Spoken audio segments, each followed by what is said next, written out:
This is Peter, And this is Tom. and you're listening to History Teachers Talking Podcasts.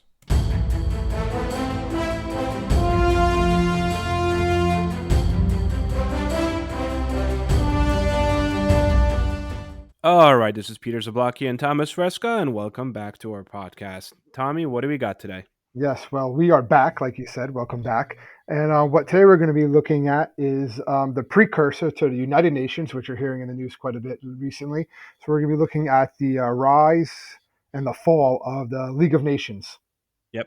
which was basically an international diplomatic group developed like a little bit after World War One as a way to basically solve disputes, very similar to the United Nations of today. And it was a precursor, like we said, to the United Nations. It had some success, mixed record of success, but it really put a lot of its self-interest before becoming like involved with conflict resolution, which kind of led to its problems. It had to contend with also governments and that didn't recognize its authority.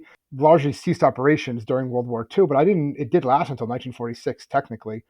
Yep. But really, the big reason, what we'll talk about why it failed was one of the big reasons was that the United States did not join it. We did not join. Yeah. We'll talk about that, why we didn't join it. It really was Woodrow Wilson, who was the president of the U.S. at the time, really was the driving force to getting it created, but then we don't join. The Senate refuses to ratify the treaty. Which is something we're going to talk about as well. And we're not trying to be like U.S. centric here, like, oh, it didn't work out because of U.S. No, it actually, like, that's the consensus around the world, is that it failed because of the fact that the United States and its military might at the time did not join to really give it credibility, but also give it the military might that was needed.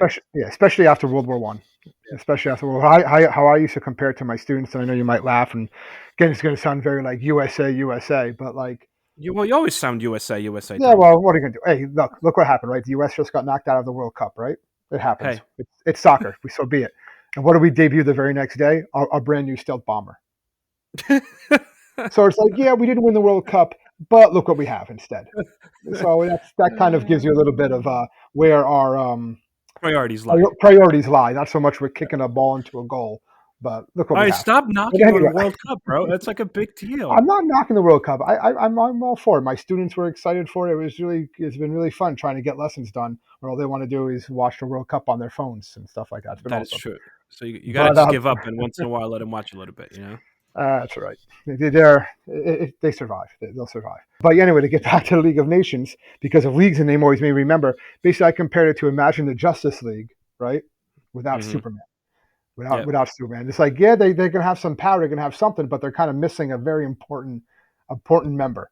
Okay, and even though we're not the biggest military power, after World War I, we kind of are.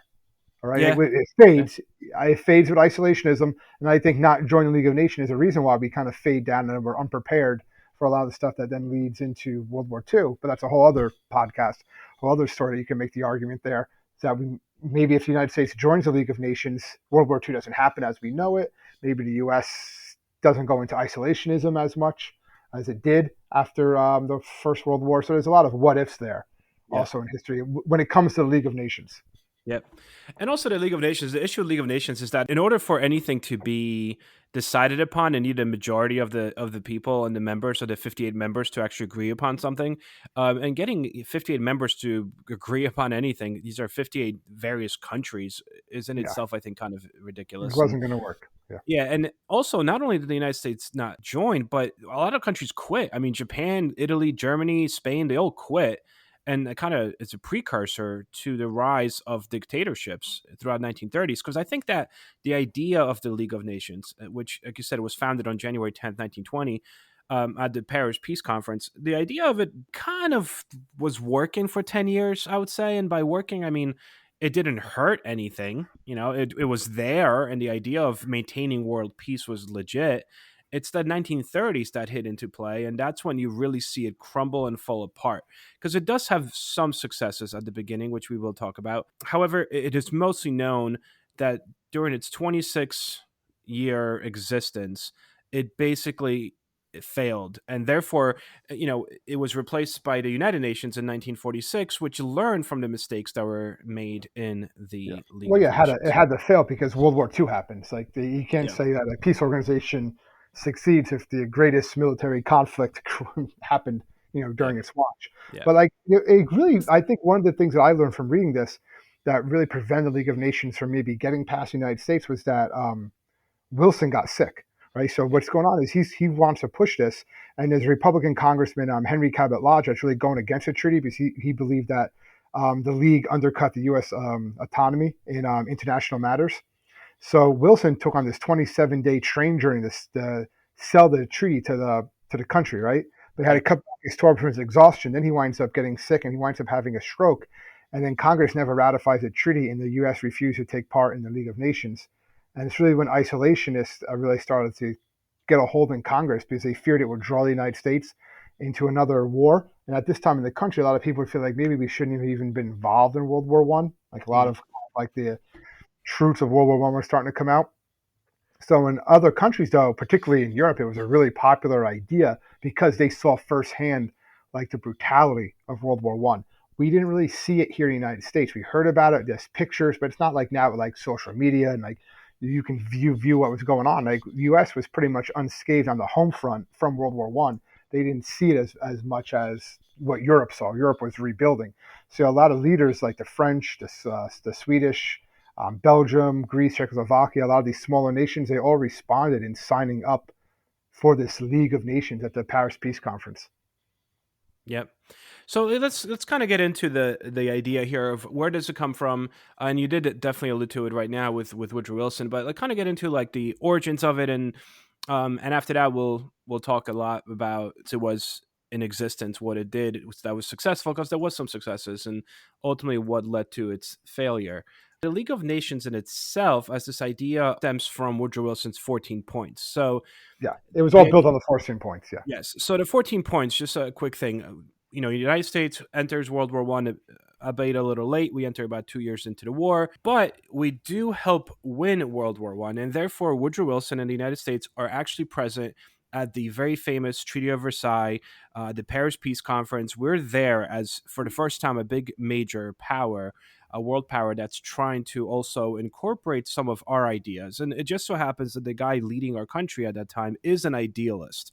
He presented, Woodrow Wilson, at this Paris Peace Conference, these 14 points. And the 14 points were basically his version of how to go about creating world peace. And some of these 14 points looked at causes of war, like what causes war, and he lists things that should be done to prevent that war from yeah. happening. Most of it dealt with like free trade and freedom of the seas and everyone being nice to each other. Some of the other points dealt with this idea of having nations choose their own borders, right? Yeah, and to And respect each other's borders, and that respect each all other's. these discussions should be conducted in the open. Yep. And that self determination was a really big deal, which is something that sounds simple today, but back then, and I guess even parts today, it's not. I mean, look what's going on in Ukraine. with Ukraine. Yeah, so Yeah. like self determination and your borders is always going to be disputes, but they're trying to solve them peacefully. Is Yeah. basically what's going on here. That's what Wilson is pushing for. Sorry, I And didn't then the last, no, of course. But in the last, the big piece here is the famous, all right, and also we should create this international body that will basically mediate any world dispute before it turns into a military conflict. Cooler heads will prevail, and we could discuss this in an Yeah. open forum. And this is what he proposes. He actually calls it, the League of Nations. And this is like Um, his baby, like you're talking about, because he's looking back at the causes of World War One, and they kind of seem like, remember, this was a small dispute, right, in Serbia, and here it goes, erupts into this massive conflict that was like the worst the world's ever seen. It could have been prevented. That's what Wilson is saying. So let's prevent something like this from spiraling out of control again, where they can kind of like talk ahead of time. That's what's basically is going on with this League of Nations. You're gonna have this General Assembly, right, which include delegations from member states. mhm. It's similar to U.S. The United Nations, where they're going to Yep. have that permanent executive council, right? Yep. Four permanent members, and they rotated another four. The first ones were Great Britain, France, Japan, and Italy. At its largest, it had 58 members, which is not really that big. Yeah, in comparison to the What UN the right now. UN stuff comes, but the Soviet Union does join in 1934, but they get kicked out 5 years later when they invade Finland. What did I say? Yep, Well, yep. we'll get into We'll that, I get there. guess. Yeah, just for comparison reasons, United Nations has 193 members, and the League of Nations, which is often called the first United Nations, only barely had 58. So there's something to it. But so you already mentioned this idea that Woodrow Wilson comes up with this, and Woodrow Wilson really wants the United States to join the League of Nations, and he brings it. He brings the Treaty of Versailles along with the League of Nations for ratification because president has the right to make treaties according to our Yes. Constitution, has the right to make international treaties. However, our Constitution also stipulates that he could only do so if he consults right the United States Congress. So when he Senate has comes to ratify. Senate has to ratify it. So when he comes back, the Senate, as you mentioned, is it's not that they're totally against it, but there's one particular thing in the League of Nations Yes. that they don't like, Yes. and that's Article 10. And Article this 10. and this particular article states that if any of the nations in the world do something that goes against world peace and they threaten the peace of other nations, the United Nations has or should have the power to collectively grant their armies, because there is no army of the United Nations, right? Yeah. So all the member nations, the League other of member Nations. League of nations, Nations. yeah.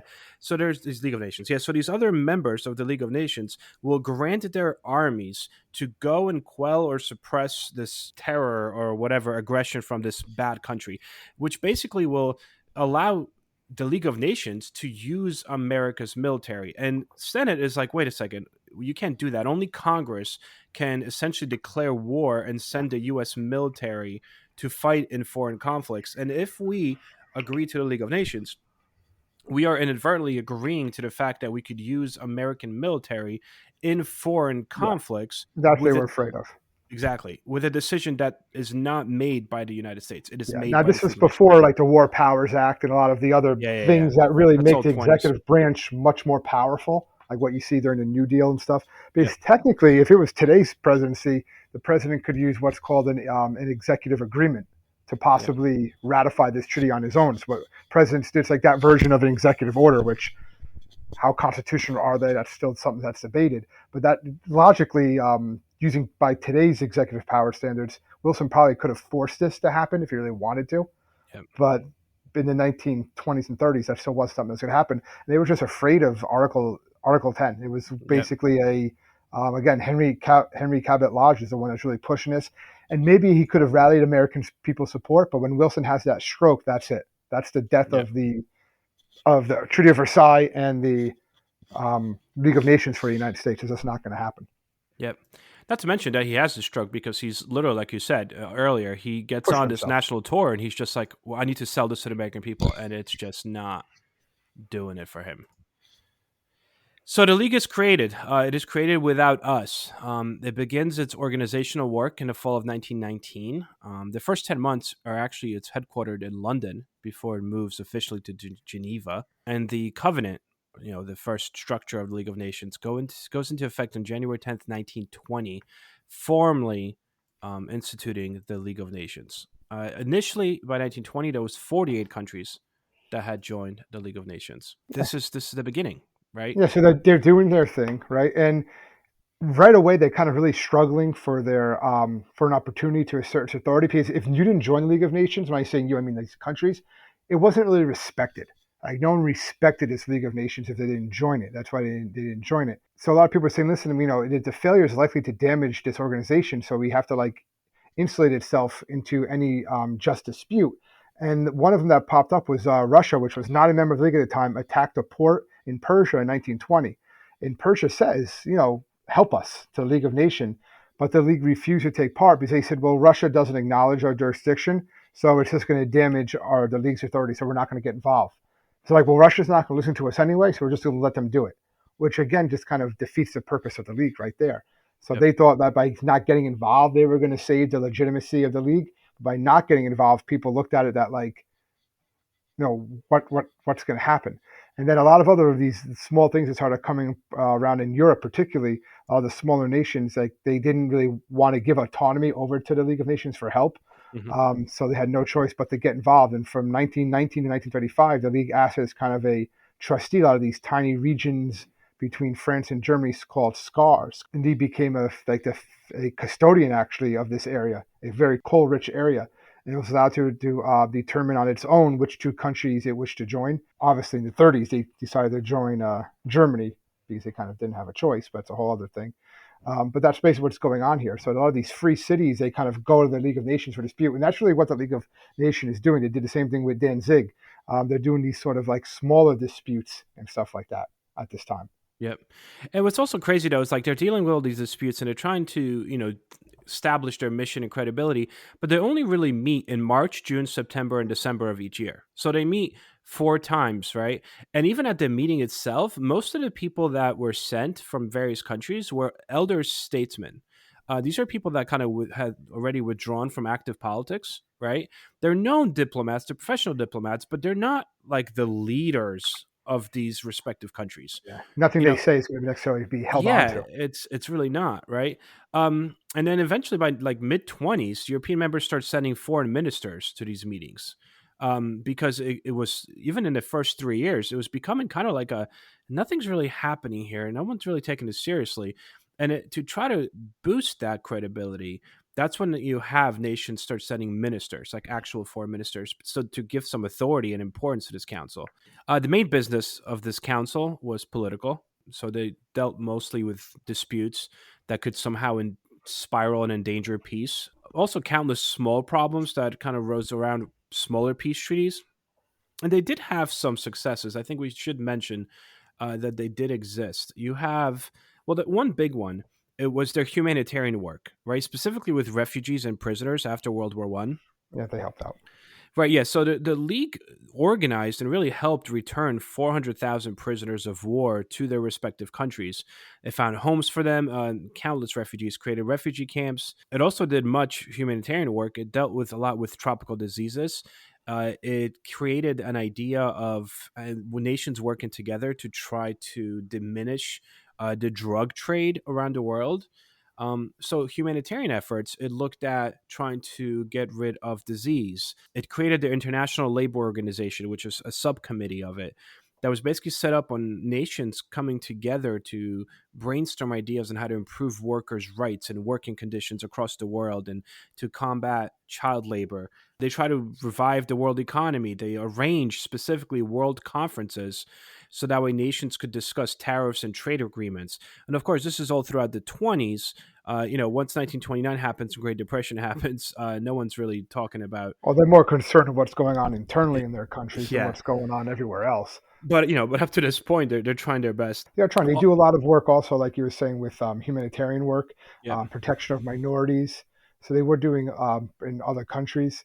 They did something called the Mandates Commission, right, which Hmm. got involved in tensions in Palestine between incoming Jewish populations and the Palestinian Arabs.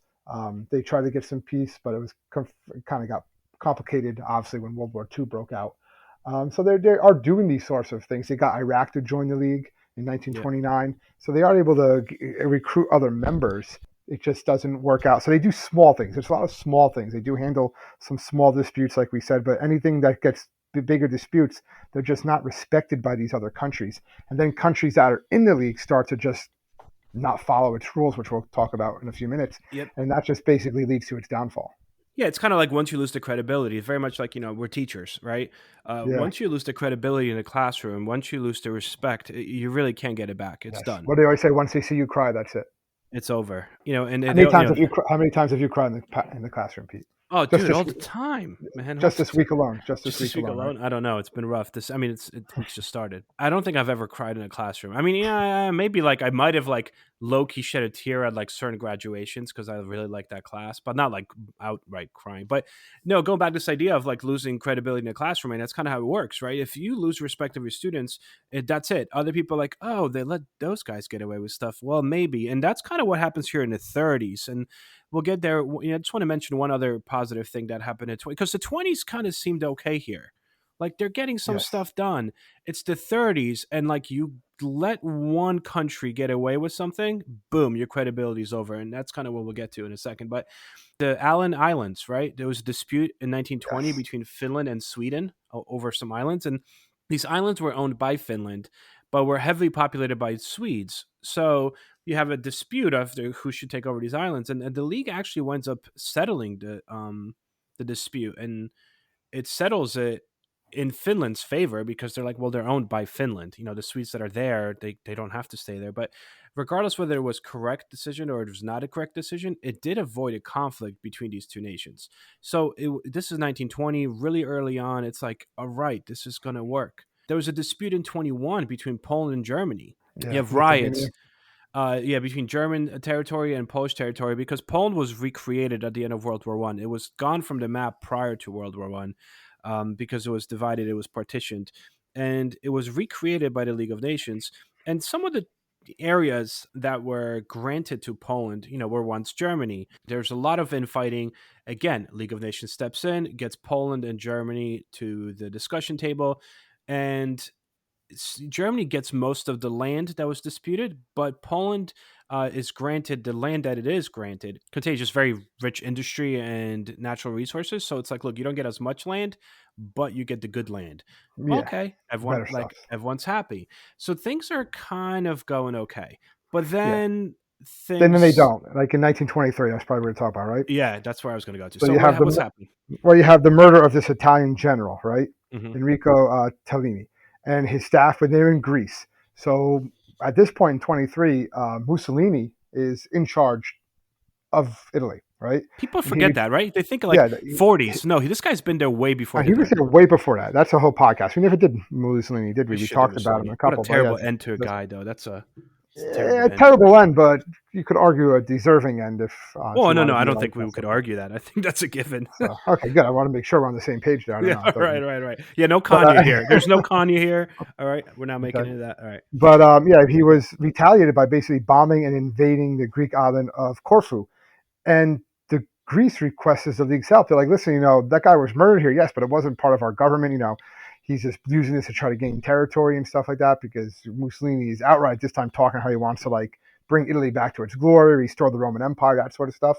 And he requests the league's help, but Mussolini just refused to work with the league. Remember, they're one of the permanent Security Council members.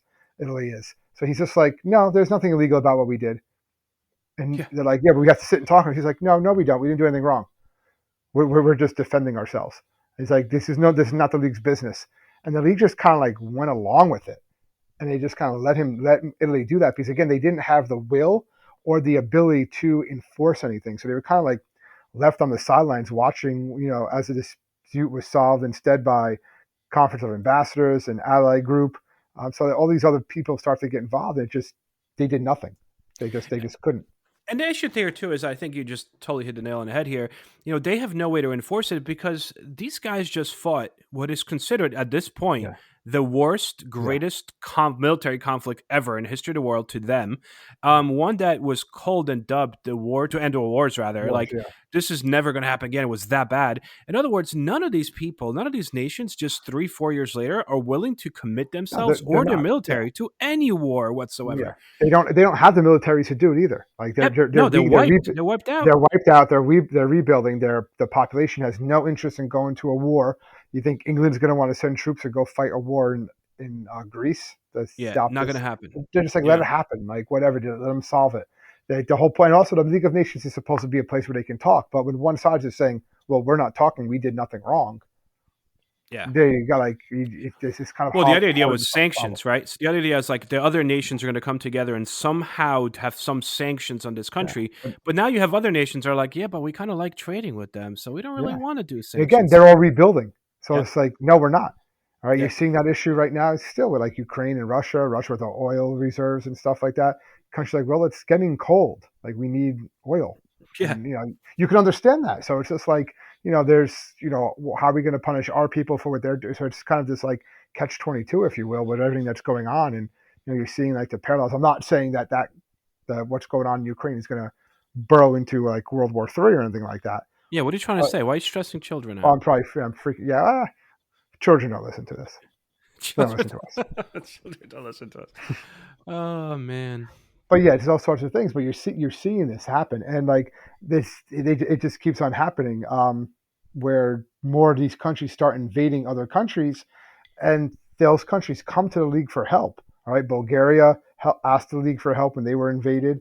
2 years later, nothing happens. All right, the league decreed a settlement that was acceptable by both countries. A little bit later on, so they reached some sort of a deal. But again, they didn't send forces in, and it just didn't work. All right, but they do talk to Hitler. That's something that people don't realize. Germany was in the League of Nations. Hitler was there. He had no respect for it, Yep. but he was there. Until he quits, he's like, I'm out. Well, they had the World Disarmament Conference, right, in Yeah, yeah, yeah. 1930s, which was meant to like make this disarmament a reality, but it failed when Hitler broke away from the conference in the League in 1933. He So let's just talk basically about this. walked away. Let's talk about 1930s because I mean, there's a Yeah, couple of little that's failures that's in the 20s. that's the beginning of the end. 30s is the ending, The, the, the real, yeah, and it stems, I think, from the fact that we have this world shattering Great Depression. 1929, the world goes into such an economic downturn that it had yeah, never seen up to this point. And what ultimately happens is nations tend to close up and become a lot more nationalistic because it's like, whoa, we're trying to preserve our own nation. And there, this idea of community, this idea of trading with other nations and sharing with other nations, it kind of all goes out the window when you're, one third of your population is literally starving and dying from starvation. Like that becomes an issue. United States, holy smooth tariff. We created the highest tariff ever in American history to prevent Americans from buying foreign products, so they only help American economy. But the problem yeah. is all the other countries do the same thing. They pass these humongous tariffs. So therefore, all of a sudden, we just shut down. World trade is shut down, And no in one's which working together. no one's working together, and internally countries are falling apart because of the world trade done. The companies are closing, people losing jobs, people are starving, and there is no real cooperation. So 30s is just a bad time all around. And this is also, along with bad economy, is you have the Manchuria affair, which we're going to talk about first. Then we have the Abyssinia affair, the Rhineland, which is really the beginning of the end, Spanish Civil War, and then we finish with Munich Pact, right? I mean, this is the bam, bam, bam domino effect of the failure and end of the League of Nations. All right, so Manchuria, 1931, Japan increased their power tremendously during World War One, and what winds up happening specifically in World War One, Japan winds up capturing Germany's far eastern possessions. Right, it works their industries at full blast to produce ships and munitions for the Allies in World War One. But after the war, the Japanese fleet, two things, find themselves to be the strongest fleet in the Pacific. That's number one. Number two, it also feels like even though they got a lot out of this war and they helped out so much, their industries helped out so much, to the Allied cause, that they didn't get enough back from World War One. So you have some of that Yeah, resentment. Um, so they believe that, like, yeah, they made a lot of profit for themselves, but they're not really respected enough. And then you have the economic depression hits really hard. So Japan searches for a way out of their troubles, right? And basically, their answer is we're going to attack nearby Manchuria. Um, so this starts this Manchurian affair, which begins in 1931. They invade Manchuria, rename it to Manchukuo, and basically you have like a military takeover of this Chinese province. Is after they renamed Manchuria Manchukuo in 1932, news is coming out. So the League of Nations, everyone's looking at the League of Nations, specifically China. China actually is the first country, because Manchuria being in China, that goes to the League of Nations and says, "Hey, are you going to do something about this?" And the League of Nations, of course, right? Of course we are. So they condemn in 1933. They condemned the Chinese, rather the Japanese invasion, and they're like, "You can't do yeah. this." And And they that said, angers Japan. yeah, it angers Japan. And initially, They what they just walk say is, out. we're going to do we're going to do these economic sanctions. We're going to stop trading. European League of Nations is going to stop trading with Japan. There's only one problem. Japan doesn't really trade with Europe.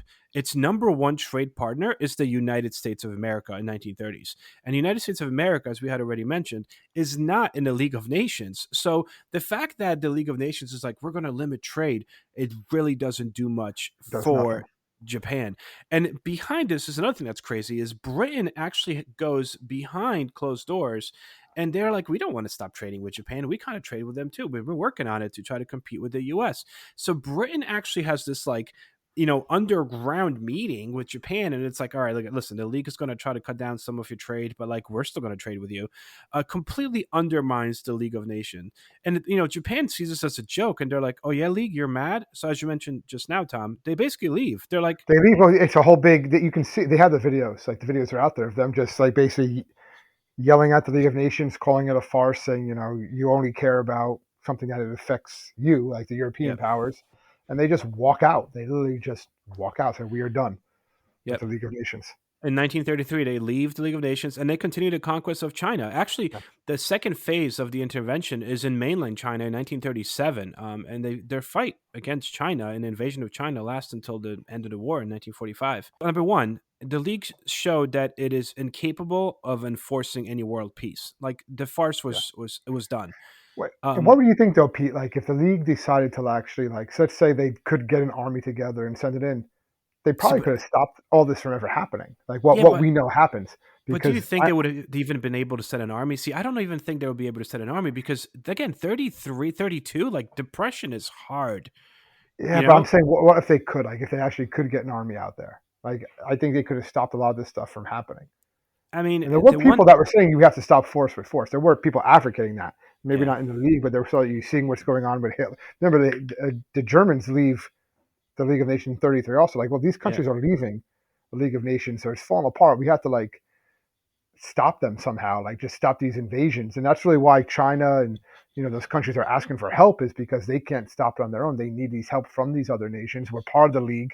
You're supposed to help us under Article 10. Where's the help? yeah.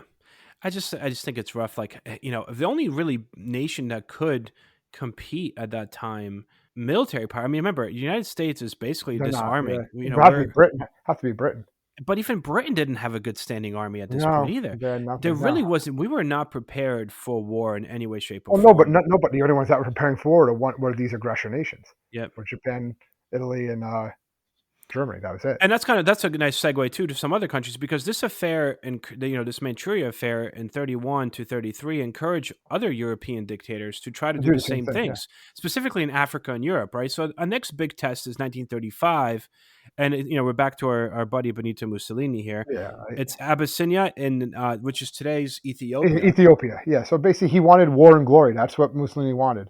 So he invades Ethiopia, and he wants to take that. He wants to take it by force. And there's really nothing that they can do. So Ethiopia asks the League for help. They appeal to the League for help. And while Mussolini is talking to the League, so he's actually negotiating with the League, he's still using that time to send in his army into Africa. And then the League actually says, well, his army's already there. So they suggest to Abyssinia, why don't you give part of yourself, part of it, to Italy? Which is class. This is just an appeasement again. We'll give Yeah, him some, so he won't want more, right? yeah. And Mussolini just outright ignored the league. He totally invades Ethiopia, and he just takes it over, and that's it. There's really nothing they can do. He conquers it, and so the league totally failed there. But actually, there was a agreement between the British and the French. Secretly, did agree to give Abyssinia to Italy, the Laval Pact. They basically agreed to this, and right undercover, we'll give this to you just as long as you promise you're not going to go after anything else. Textbook appeasement. It's exactly they're thinking we give them a little bit, they won't want more, and it's what is continuously done up until 1939. This is just 4 years away from World War II starting Yep. in Europe, and they see it. So once everyone sees how weak everyone, Japan, Italy, Germany, right, these aggressor nations see that the League of Nations is not going to do anything, and that these other world powers are not going to do anything when they attack these smaller countries. By 1936, as you already mentioned, Hitler had already walked out of the League of Nations. He quit mainly because he started arming or rearming Germany, which was going against the Treaty of Versailles. And the League of Nations stepped in and said, "Hey, you can rearm yourself. You signed this pact at the end of World War One that you're not going to build up Germany." And he was like, "Oh yeah, watch me." So he leaves the League of Nations. And then in 36, Rhineland was part of Germany ultimately prior to this, but the Treaty of Versailles demilitarized this area. So basically said like, all right, here's this area, the Rhineland, which is on the border of Germany and France, and but no weapons, no soldiers are allowed there. Basically, like it's there, it's kind of German, but you can't really assert your authority there. Well, Hitler says, forget this. He wants full control of the Rhineland. He's very much afraid that the French army are going to go into the Rhineland, so he takes a risk and he sends in troops to the Rhineland in 36. It's a complete disregard of the Locarno treaties and the Treaty of Versailles. But this isn't a war. He just moved soldiers into this one specific area where he was not allowed to move them. And now it's like, all right, is France or are France and Britain going to make any attempts to stop him? And they don't. And this is basically Hitler's first version of like, okay, I like blatantly Like embarrassed the He's League of testing the Nations. water. Yeah, he's testing to see what he can get away with, and he's getting away with it. So why not go for it until they decide to try to stop him? And then, and obviously he takes it a step further when you have the annexation of Austria, right? The occupation annexation of Austria happens, Nazi Germany comes in March of 1938. Same premise. What's the reaction? Like, what is the League of Nations going to do when Hitler's armies roll into Austria? We should also mention that by then, Germany is, in the face of the world, one of the most powerful countries economically. The rest of the world is 38. The United States just hit a recession within the depression. Like, things are not looking good. And here is Germany, rearmed, strong economy. When Hitler goes in and annexes Austria, not every Austrian is necessarily upset about this. I'm not saying they were all happy, but I'm saying not everyone was upset. And again, no one was going to fight a war over it Yeah, either. there's no fighting. People, he just took over, and League of Nations again. It's like, what are you going to do? And I think this kind of brings us to the ultimate final straw, which is the Munich Pact, right? I mean, unless you have anything before that. No, that's pretty well. You have some stuff with the Spanish Civil War they try to get involved with, but that's not something that we need to get into here. So Munich Pact, we're looking at 1938 as well, and it's kind of infamous. It's also known as the Munich Betrayal. But ultimately, the League of Nations tries to kind of flex its muscles again, while at the same time They're not attempting, really yeah. taking any action whatsoever. Well, this is all based on Hitler being able to, take over Austria, and in March of '38, like you said. So he's looking at Czechoslovakia, Hmm. about 3 million people in the Sudetenland, right? Yep. This all comes down to, right? With people, they say they're German of origin, and Yep. he wants them to be part of Germany, and then they basically more or less, right? This is the famous stuff where Hitler says he's going to march his troops there, and the League of Nations gets involved in kind of negotiating. Well, it's more of England and France, right? They're getting involved, and they're going to try to come up with some sort of deal here, right? Ultimately, what happens is you have the British, then the French. Britain's there, but no Czechoslovakia. So Yes, that's yes, why we yes. found that just being like, you're deciding the fate of this country when you're not having the people from that country there at all. So also, it's just showing like the failure that the league. Because really, this should have been like a league international event, but since Hitler didn't respect the league, he wasn't going to meet with them. Yep. And this is the last final cop out. Well, yeah, Britain winds up signing this peace with Hitler. You have Hitler's signature, well, yeah. stating that if Hitler gets to keep this one area of Czechoslovakia, he The is done. Sudetenland, yeah, Yeah, he that's will it. be done. No more. Basically, Hitler's like, all right, so they let me take this piece. So he takes the Sudetenland, and then shortly thereafter, boom, he takes over the rest of Czechoslovakia. And then he looks like, oh, what are you going to do now? Nothing. The answer is nothing. War starts in 1939 with in September with the attack on Poland. By then, there really is no more League of Nations. No, Its I mean early successors are gone. yeah, they exist, but they're not really there. They do try a few other things. They I noticed in the '30s, early '30s, the Kellogg's Brand Act, when they try to like Outlaw war. outlaw war. But okay, great. But the countries that signed are not the countries that are waging war, so it's like whatever. Once World War II actually starts, a lot of the League of Nations the countries didn't want to meet because they were afraid it was gonna start more war. That if they Yep. met in other parts of in other these lands, like they would get attacked by the Axis powers. So the final meeting of the League of Nations was actually held in Geneva on April 18th, 1946. You had 34 nations attend it, and it was just basically a motion was made to close the session, and the resolution was that the League of Nations shall cease to exist, except for the purpose of liquidation of its assets. And it Yep. was voted in favor 33-0. Egypt abstained, and that was the end of it. And they declared that the League of Nations was closed. And a lot of these countries still had some of like the secretarial staff, but most of them fled to North America. And then by this time already in '45, before this in '45 at the Yalta Conference, some of the Allies powers created a new body to supplement the League's role, which became the United Nations. And a lot of the money and stuff from the League of Nations went into, I think, $22 million, which is a pretty decent amount, Yeah. especially at the Yeah. time, was transferred over and assigned to the UN. And the United Nations structure was basically designed to be much more effective than the League. You had like the main allies, you had the UK, USSR, France, US, and China are all permanent members of Security Council. It's much easier for them. They don't have their own army, but they're able to raise their own forces much easier. Again, because this time you're having mostly, I mean, we're going to say the United States is an active role in it, and there's no dispute that the U.S. is not a major superpower after World War II. So they're Yep. supporting it, and they're willing to send troops in, like you see in Korea, Yugoslavia, and some other options. Sometimes they're not, but they're more likely to engage and have these open sessions than the League of Nations ever was. Yep. So ultimately, the League of Nations fails. Its early successes Well, are yeah. heavily overshadowed, and I that's think their success that we talked about. Some of them, sorry to interrupt. People, come on. What their successes were nothing well, major when, actually, yeah. Because if you think about it, I mean, if their especially when, major especially cause when, of like why they existed was to prevent war and war, create world and peace, they they failed. Yeah, it they failed. fail. I mean, you could just say like you try a little bit and you kind of stop these small little disputes, fine. But none of those were probably going to become what eventually happens. But when you could have stopped one of these major countries, Germany, Italy, so a little earlier on, they refused. And it brings in World War II, which you can't say you succeeded when the biggest conflict in history of the world comes on your watch.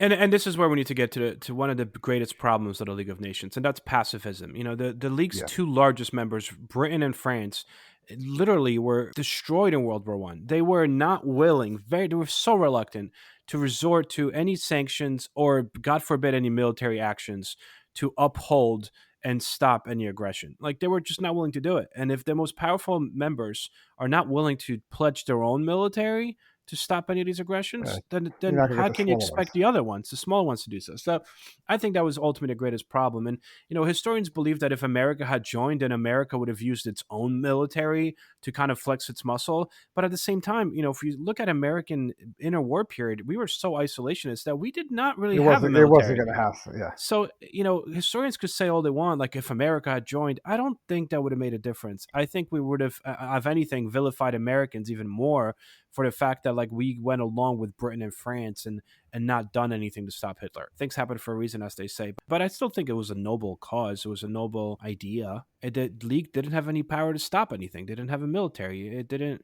It had no set out teeth. to do. That's it. Basically, it had no teeth. Well, anyway, guys, I mean, I think this was a pretty cool intro to League of Nations, if I may say so myself. I'm a little biased. Thank you so much for tuning in once more. We do appreciate it. If you guys need to find us, you can find us at www.historyteacherstalkingpodcast.com. We are there to answer any of your questions, listen to any of your suggestions. Please just give us, any ideas you might have for future podcast episodes. And do not be afraid to click that subscribe or like button wherever you do see us. We do greatly appreciate it. And we do appreciate any form of a review. So please leave a review wherever you listen to this podcast. We do appreciate that as well. And I guess that's it. So we'll see you guys next week. Enjoy. Stay safe, everybody.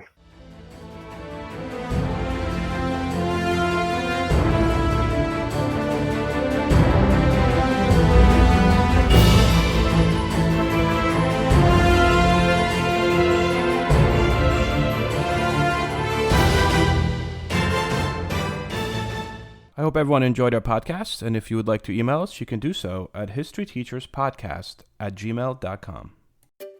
Finding great candidates to hire can be like, well, trying to find a needle in a haystack. Sure, you can post your job to some job board, but then all you can do is hope the right person comes along. Which is why you should try ZipRecruiter for free at ziprecruiter.com/zip. ZipRecruiter doesn't depend on candidates finding you, it finds them for you. Its powerful technology identifies people with the right experience and actively invites them to apply to your job. You get qualified candidates fast. So while other companies might deliver a lot of hay, ZipRecruiter finds you what you're looking for. The needle in the haystack. See why 4 out of 5 employers who post a job on ZipRecruiter get a quality candidate within the first day. ZipRecruiter, the smartest way to hire. And right now, you can try ZipRecruiter for free. That's right, free at ziprecruiter.com/zip. That's ziprecruiter.com/zip. ziprecruiter.com/zip.